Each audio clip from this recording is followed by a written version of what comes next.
Honour के पास और भी गाड़ियां हैं, पर वो अपनी बाकी गाड़ियों की सर्विस जो है आफ्टर मार्केट अपने लोकल मैकेनिक से करवाते हैं। पर इकलौती यही गाड़ी है महिंद्रा थार जिसको सर्विस सेंटर से उन्हें करवानी पड़ रही है, वो भी मजबूरन। मजबूरन। पर इस गाड़ी का खर्चा कितना है, इस गाड़ी का मेंटेनेंस कितना है, और आप अगर सुनेंगे तो आपके होश उड़ जाएंगे।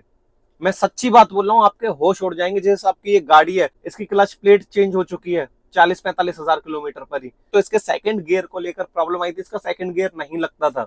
नमस्कार दोस्तों, आप सभी का स्वागत है मेरे चैनल पर। दोस्तों, जिस गाड़ी में मैं बैठा हूं वो है Mahindra Thar 4x2 1500 engine manual transmission के साथ जो आती है गाड़ी। ये मार्च 2024 की है, मतलब बोलने का मतलब ये 2 साल इस गाड़ी को हो चुके हैं पूरे प्रॉपर। और 2 साल में ये गाड़ी 83,000 किलोमीटर चल गई है, 83,000 किलोमीटर, जो कि काफी अच्छा खासा नंबर है 2 साल में चलने का।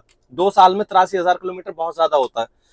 तो बोलने का मतलब ये है दोस्तों कि आज की इस वीडियो में मैं आपको इस गाड़ी के बारे में ऐसी ऐसी चीज बताने वाला हूं कि ये गाड़ी भौकाली के लिए तो लोग बाग ले लेते हैं, पर इस गाड़ी का खर्चा कितना है, इस गाड़ी का मेंटेनेंस कितना है, और आप अगर सुनेंगे तो आपके होश उड़ जाएंगे।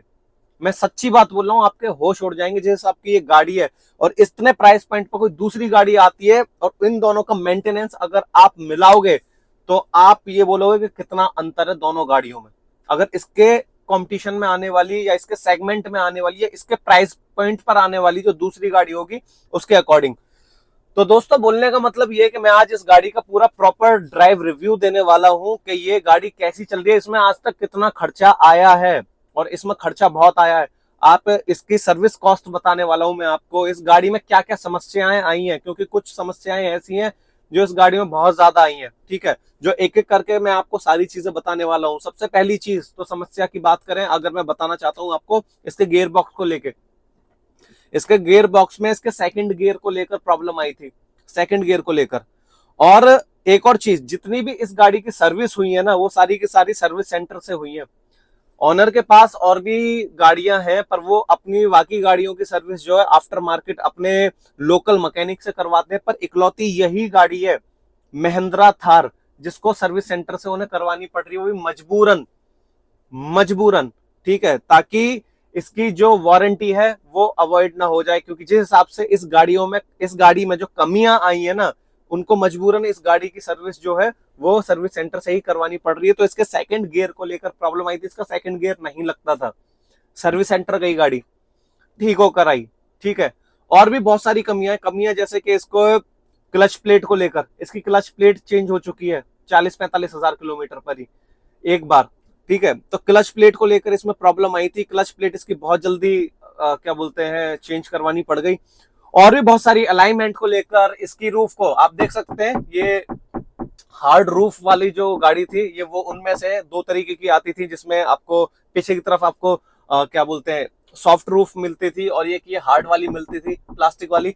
वक्त चलते क्या होता है इसमें, वक्त चलते इसके जो नट बोल्ट है ना, जो बोल्ट जिन्हें बोलते हैं, जिनसे कसी हुई है चारों तरफ, इसके बार बार कस जो ये बोल्ट है वो ढीले हो जाते हैं, बार बार ढीले हो जाते हैं। इनको ना टाइट करवाना पड़ता है।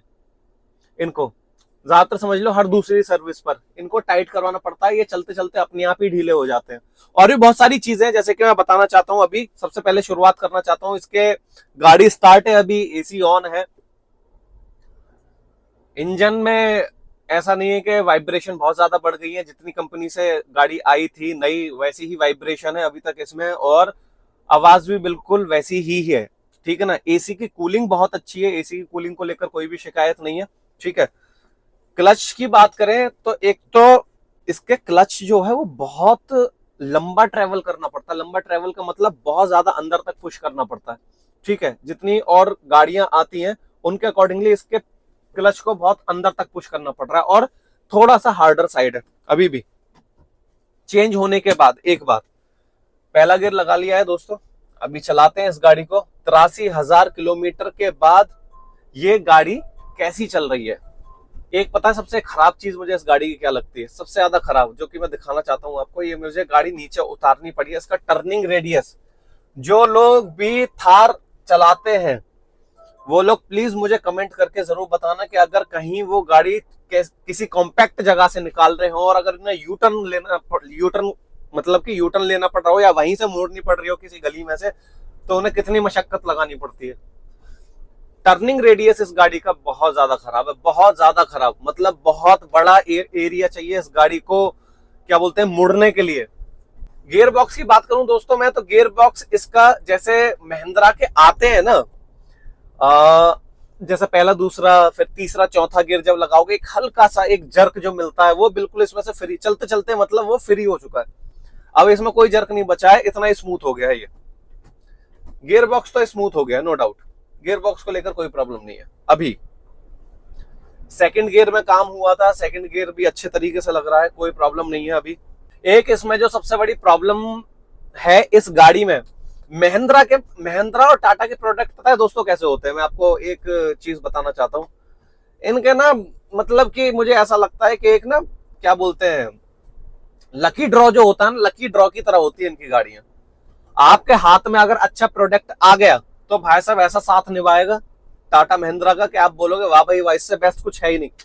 और अगर गलती से कोई डिफेक्ट मिल गया गाड़ी के अंदर तो ना तो इनके सर्विस सेंटर वाले ठीक कर पाते। अब जैसे कि जो मैं बताने वाला हूं इस गाड़ी को लेकर, इस गाड़ी के अंदर प्रॉब्लम क्या है कि अगर गलती से ये कहीं ब्रेकर वगैरह या कहीं थोड़ी सी जगह से अगर गाड़ी हल्का सा जंप मार देती है ना, जैसे होता है कभी कभार ध्यान नहीं रहता, किसी ब्रेकर पे से कूद गई, बड़े ब्रेकर पे से, ऐसे नहीं नॉर्मल बड़े ब्रेकर वगैरह से किसी हाई स्पीड पे कूद गई, इसका अलाइनमेंट आउट हो जाता है और ये गाड़ी जो टायर है अंदर की तरफ से खाने शुरू कर देती है, टायर अंदर की तरफ से खाने शुरू कर देती है और अंदर की तरफ से घिसने शुरू हो जाते हैं। तो ये प्रॉब्लम इसके अंदर जब से ये गाड़ी आई है स्टार्टिंग से ही है, स्टार्टिंग से कि भैया इसको इतने आराम से चलाना है, ये नाम की ऑफ रोडर है सिर्फ और सिर्फ, काम नहीं है इसका कुछ भी। ठीक है, मुझे एक चीज समझ में नहीं आई अभी तक, एक ना वैल्यू होती है गाड़ी की, अब इसके लिए भी 15-16 लाख रुपए दोगे ही दोगे। अब 15-16 लाख रुपए ऐसी गाड़ी पर क्यों देना जो यार ना तो फैमिली की हो, ना ऑफ रोडिंग करने की हो, ना जिसके कुछ, बस सिर्फ लुक है, सिर्फ लुक है इस गाड़ी में कि भाई लुक मतलब कि आपकी भौकाली वाला, कि आपको भाई भौकाली काटनी है, आप 15-16 लाख रुपए में कोई गाड़ी लो, और ज्यादातर वही लोग इस गाड़ी को लेते हैं। क्या ये बात सच है या नहीं है वो प्लीज कमेंट करके जरूर बताना, कि जिनको भाई एक रुतबा चाहिए होता है, जो रुतबे वाली गाड़ी होती है उसमें से थार आती है, बिल्कुल आती है, मैं मानता हूं। अगर आपने 4x4 नहीं लिए तो सीधी सी बात यह कि आप इससे ऑफ रोडिंग नहीं कर पाओगे। रियर व्हील ड्राइव से बहुत ज्यादा अच्छे तरीके से, खाली अगर रियर व्हील ड्राइव है ना पीछे वाली, तो उससे तो बहुत अच्छे तरीके से ऑफ रोडिंग करी भी नहीं जा सकती। ठीक है, और ना ये गाड़ी चलाने में ठीक है बिल्कुल भी क्या बोलते हैं स्टेयरिंग को लेकर अच्छी, ना ये गाड़ी इतनी कंफर्टेबल, क्योंकि लेडर ऑन फ्रेम इसकी बॉडी आती है, तो लेडर ऑन फ्रेम इसकी झूला इतनी ज्यादा खाती है कि आप कंफर्टेबल होकर इसको कहीं लॉन्ग ड्राइव पर भी नहीं लेकर जा सकते, फैमिली को बैठा भी नहीं सकते, क्योंकि फैमिली को अगर बैठाना पड़ेगा तो साइड वाली जो सीट है इसको पहले फोल्ड करो फिर उसके बाद अंदर, और ऊपर से अगर गाड़ी में जिस तरीके की प्रॉब्लम इसमें है, अब एक बार बताओ, इस गाड़ी की जो ये छत है इसके नट बोल्ट जो है वो ढीले हो जाते हैं। अब आदमी टेंशन में नहीं रहेगा, बारिश में खड़ी हो जाए कहीं किसी जगह पे खड़ी हो जाए गाड़ी, या फिर कोई नट बोल्ट ही चले जाए इसका, तो कितनी ज्यादा इरिटेटिंग आवाज करती है ये। ठीक है, गाड़ी हल्की सी जंप हो जाए कहीं से, जंप होने के बाद जो है इसका अलाइनमेंट आउट हो जाता है, अलाइनमेंट आउट होने की वजह से गाड़ी के टायर, इसके टायर चेंज हो चुके हैं, ये इसका दूसरा पेयर चल रहा है अभी।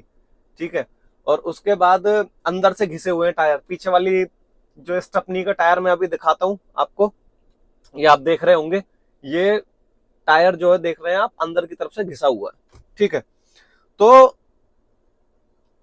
मुझे समझ में नहीं आता कि भाई, और ऊपर से इसके गियर में प्रॉब्लम, सेकंड गियर में इसके में प्रॉब्लम थी, तो बोलने का मतलब ये कि यार अभी भी शिकायतें तो हैं गाड़ी में।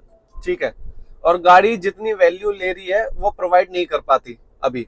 ठीक है, खासकर मुझे तो नहीं लगता कि ये इतनी वैल्यू प्रोवाइड कर पाती है। ठीक है, इतने रुपए देने के बाद। बाकी अगर सर्विस कॉस्ट की बात करें तो इसकी सारी सर्विस A to Z जितनी भी है वो सर्विस सेंटर से हुई है, सारी की सारी सर्विस सेंटर से हुई है। और सर्विस कॉस्ट कितनी आती है, 15,000 रुपए अप्रोक्स। डिस्पैड वगैरह ये सारी चीजें अगर इसमें अगर अलग से कुछ काम है तो उसकी सर्विस कॉस्ट अलग जुड़ेगी, पर नॉर्मल सर्विस जो 10,000 किलोमीटर वाली है वो इसमें 15,000 रुपए की होती है। और 15,000 रुपए बहुत होते हैं भाई, बहुत होते हैं। आप मुझे बताना कि आपके पास 14-15 लाख रुपए तक की कौन सी ऐसी गाड़ी है जिसकी सर्विस इसके बराबर या इससे ज्यादा आती हो। कमेंट करके जरूर बताना, क्योंकि क्या है ना कि 15-16 लाख रुपए में इतने बेहतरीन प्रोडक्ट है मार्केट में जो आप टेंशन फ्री होकर भी ले सकते हो। डीजल जिन्हें लेने का शौक है वो डीजल भी ले सकते हो। आजकल तो 15 लाख रुपए में इतनी सारे ऑप्शंस खुल जाते हैं कि आप किसी पर भी जा सकते हो। पर हाँ, इसका सबसे बड़ा बेनिफिट यही है एक, कि भाई ये रुतबे वाली गाड़ी है। क्या है, तुम्हारे पास थार है, मेरे पास, जहां आप बोल दो थार है तो वहां उसके बाद फिर कोई सवालात होते नहीं इसके ऊपर। ठीक है, अब बात कर लेता हूं मैं इसके माइलेज की। ये माइलेज कितना देती है? तो दोस्तों अगर सिटी की बात करें बम्पर टू बम्पर ट्रैफिक में, तो ये गाड़ी वही देती है 10-11 का माइलेज, 10-11 का। ठीक है, और हाईवे पे ये ज्यादा से ज्यादा आपको दे देती है 15-16 का। 16 तक का माइलेज निकाल देती है हाईवे पर आराम से। आप इसको 80 पे चलाओ तो 80 से ऊपर चलाओगे तो आपको पता है, जो लोग थार चला रहे हैं, इसका शीशा फ्रंट में इस तरीके से खड़ा हुआ है, इसकी डिजाइन इस हिसाब की है कि एरोडायनेमिक है नहीं। एरोडायनेमिक ना होने की वजह से हवा इतनी तेज लगती है कि इसके पूरे शीशों में से और पिलर में से हवा आवाज आती है, हवा की बहुत ज्यादा तेज। अगर आपने गाने चला रखे हैं तो ठीक है, अगर आपने गाने वगैरह नहीं चला रखे हैं तो इसकी हवा बहुत ज्यादा इरिटेट करती है। आप इसको हाई स्पीड पर भी नहीं चला सकते। और ये अच्छी भी चीज है, इस गाड़ी को चलाना भी नहीं है हाई स्पीड पे, क्योंकि इस गाड़ी के जो क्या बोलते हैं, जिस तरीके की इसकी बॉडी है, तो ये गाड़ी हाई स्पीड पे चलाने लायक भी नहीं है। ठीक है ना, जिस हिसाब से इसमें बॉडी रोल इतना ज्यादा है, या तो बिल्कुल स्ट्रेट चला रहे हो बात अलग है, अगर आपकी हाई स्पीड में, तो इस गाड़ी से आप बहुत ज्यादा कट वगैरह ये सब चीजें नहीं मार सकते। तो ये समस्याएं हैं इस गाड़ी के साथ। तो दोस्तों यही है आज की वीडियो। बाकी प्लीज जिन लोगों ने मेरा चैनल सब्सक्राइब नहीं किया हुआ है, प्लीज चैनल सब्सक्राइब कर ले। तब तक मिलते हैं आपसे नेक्स्ट वीडियो में, और ध्यान रखिए, ख्याल रखिए। Thank you so much.